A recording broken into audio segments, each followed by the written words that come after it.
Charles Sobhraj de. Imagine a man so charming, so intelligent, that people trusted him within minutes. Now imagine that same man poisoning them, robbing them, and leaving their dead bodies behind.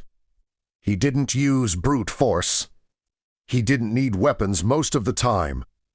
His greatest weapon was his mind. This is the story of Charles Sobhraj, a man who became known as the Serpent because he could slip in and out of countries, identities, and crimes without a trace. But how did he do it? How many did he kill? And how did the law finally catch him? Let's uncover the truth. Charles Sobhraj was born in 1944 in Saigon, Vietnam.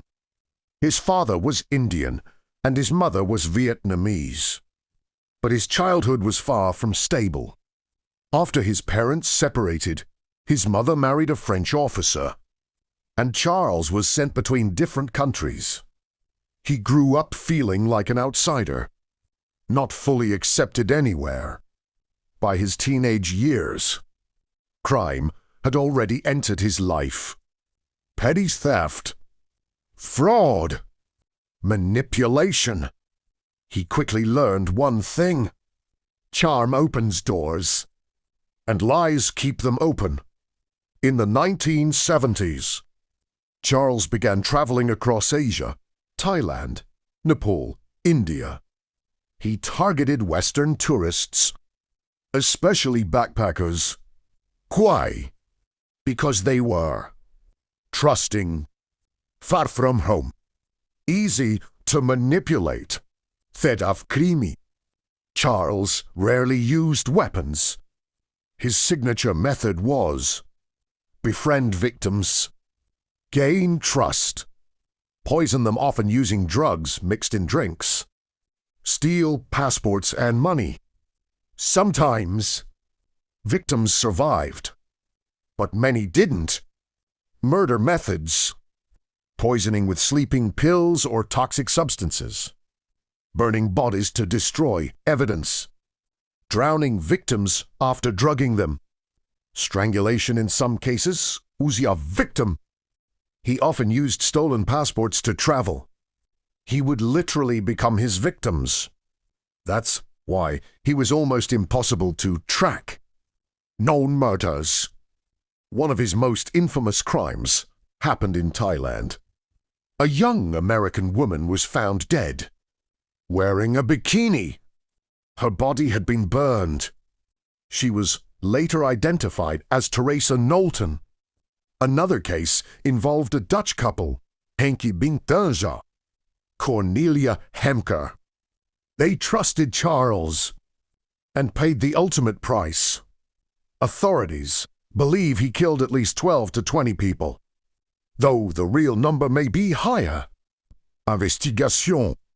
The man who played a major role in exposing Charles was Herman Nipperg, a Dutch diplomat stationed in Thailand. He noticed something strange.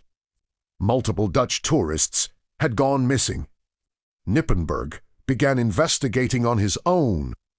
Step by step, he tracked missing persons, connected fake identities, found links to Charles. Despite limited resources, he built a strong case. But there was a problem. Charles was always one step ahead. Arrest. In 1976, Charles Sobhraj was finally arrested in India, but not for murder. He was caught after attempting to poison a group of French tourists. This time, his plan failed. The victims survived, and authorities captured him. Trial and prison. Charles was sentenced to prison in India. But even in jail, he didn't stop manipulating. Bribed guards. Lived comfortably, even threw parties inside prison. In 1986, he escaped. Yes, he escaped prison.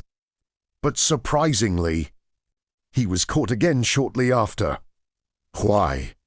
Some believe he wanted to be caught to avoid extradition to Thailand, where he could face execution after serving his sentence in India. Charles was released in 1997. For years, he lived freely, giving interviews, talking to media, even gaining a strange kind of fame. But his story didn't end there. In 2003, he was arrested again in Nepal, this time for murders committed decades earlier. He was sentenced to life in prison. The Serpent was finally caged. This case raises chilling questions. Was Charles Sobhraj a mastermind? Or just a manipulative psychopath? How many victims are still unknown? And how did he escape justice for so long? If you found this story shocking, make sure to like the video, subscribe to the channel, and comment below. Do you think he was a genius criminal? Pure evil? Because sometimes the most dangerous killers don't look dangerous at all. If you want